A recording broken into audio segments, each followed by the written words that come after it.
right now we are filming on the Canon M6 Mark II. I actually have, let's turn the Osmo Pocket around so you see what's going on, right? So we got the Canon M6 Mark II rigged up to the rig wheels car mount. I like the system, I like the price, and I like the setup time. It's using magnetic plates. I put one on the outside of the front windshield, one on the inside, then I use an articulating arm.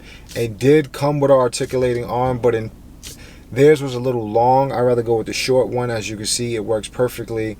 Now, in terms of my Canon M6 Mark II, it has a flip-up LCD screen, so that will probably hit the front windshield, so I can't really use that to see myself. The EOS R, I'm pretty sure this will be able to hold the EOS R with a nice little small lens on it. The LCD flips out to a side, so I think the EOS R, a small mirrorless DSLR with a flip-out LCD screen, will work better, just because in case you don't want to do this,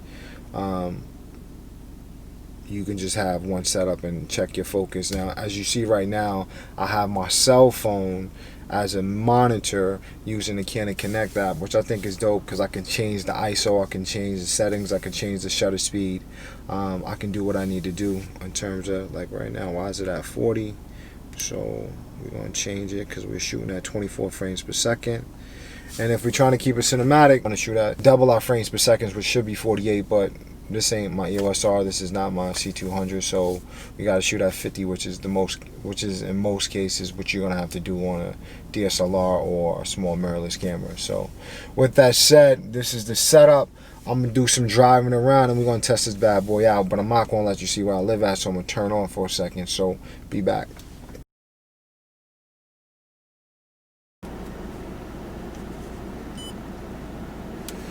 Okay, so we are back in business.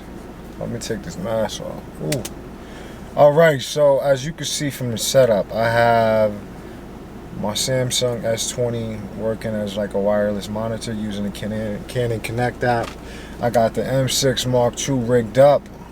Just came from Trader Joe's.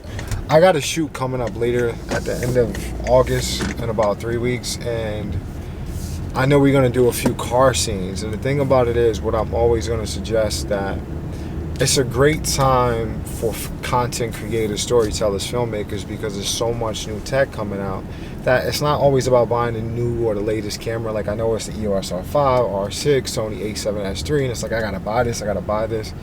It's not really about that, whereas in some cases, a lot of older cameras are now reduced in price. And before you buy new gear, you need to really think about whether or not your current editing system can even handle 8K raw footage or 4K raw footage. Like, I know for me, I got a Canon C200 as a camera, and I'm doing a lot of talking because I also want to test out the car mount, so you can have this experience of what it would be like that is mounted to the front windshield, and you can tell whether the camera's shaking or not. So going back to the camera, so I got a Canon C200 as an A camera, I got a Canon EOS R as a B camera, I got this Canon M6 Mark II. I want to call it a C camera, but it doesn't have vlog. It's a great little vlogging camera. It's great for size, the form factor, the features, 120 frames per second at 1080p, time lapse, 4K at 20 frames per second. Like, the biggest knocks on this camera when it first was released was that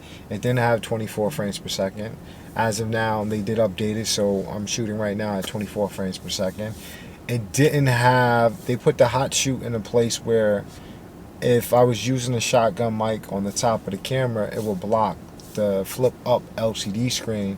But Small Rig came out with a base plate that goes underneath the camera, and it mounts the hot shoe on the side, and there's another one on the bottom. So, and that's what happens with a lot of camera when people are like, oh, I don't like this camera. There's firmware updates, there's hardware updates, there's third-party firmware and hardware updates, and those are all different things that can change how beneficial a camera is to you. Cameras within phones have came a long way, but the front-facing camera is not really that high quality. Versus if someone has like a small DSLR, like the M6 is something I think can fit in a pocketbook, most pocketbooks. So you can pop it out and get something that's going to be a better image than what you're going to get from your iPhone.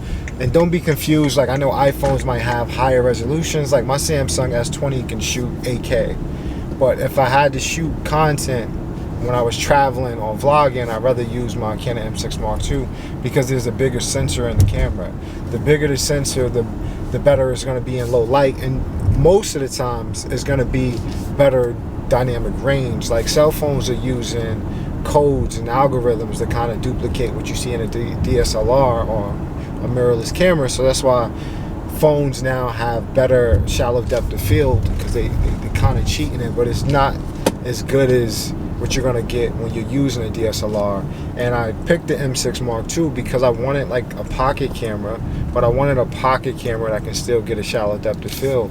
And basically an M6 Mark II is like a Canon 7D, half the size, that's updated and on steroids, because you have the high frame rates. If you want to shoot 14 frames per second, you can shoot 4K. It's not all eyes IPB, which is a very edit friendly codec. It's small file sizes. You can't color correct as much as you would like if you were shooting with a Canon EOS R and you were shooting in C-Log. But I'll be honest, for what you're gonna use this for, put it on YouTube or YouTube videos, I think it outperforms the job, just because YouTube goes through a lot of compression. So it's just like when I'm shooting right now, we have the IPB, we have the 4K, but most of all we have the eye detect, which is an amazing feature to have, which is one of the biggest benefits for me about this camera, because now I don't have to worry about whether or not I'm in focus, because that's one of the things Canon excel at. The dual pixel autofocus, the eye detect is something that takes care of focus. Overall, let's turn this Osmo on and get one last look at the feed. Yeah, we got the cell phone right here. We got the Canon M6 Mark II. I think it's strong enough to hold my Canon EOS R. I'm happy with the setup overall. This is something I really recommend. If you got questions, comment down below. Once again, if you found this video helpful, don't forget to subscribe to the channel. Give it a thumbs up.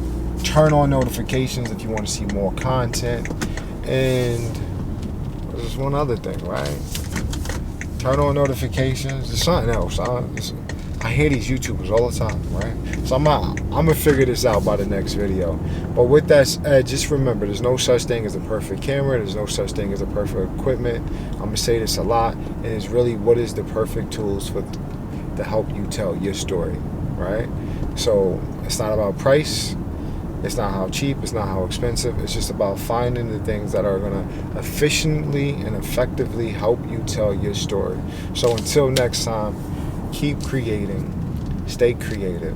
Overall, my recommendation of the rig wheels, I like the pricing, I like the form factor, I like the ease of use, I like how easy it was for me to set it up, slap the magnet on the front windshield, another one on the inside, mount my Israeli arm to the mount. I would use a different Israeli arm than the one that comes in the box.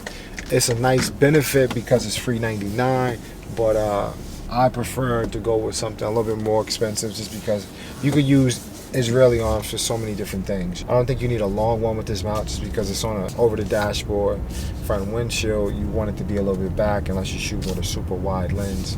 I think this is a solid option for a car mount.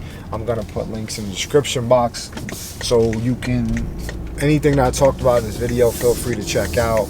And yeah, if this video was helpful, don't forget to give it a thumbs up, subscribe to the channel, turn on notifications if you want to see more content from this channel, and don't forget to comment down below. Like, I want to hear your thoughts. If you have other options or other suggestions for a car mount, I would love to know what you're thinking about it. Like, overall, this is a community in which I grow from.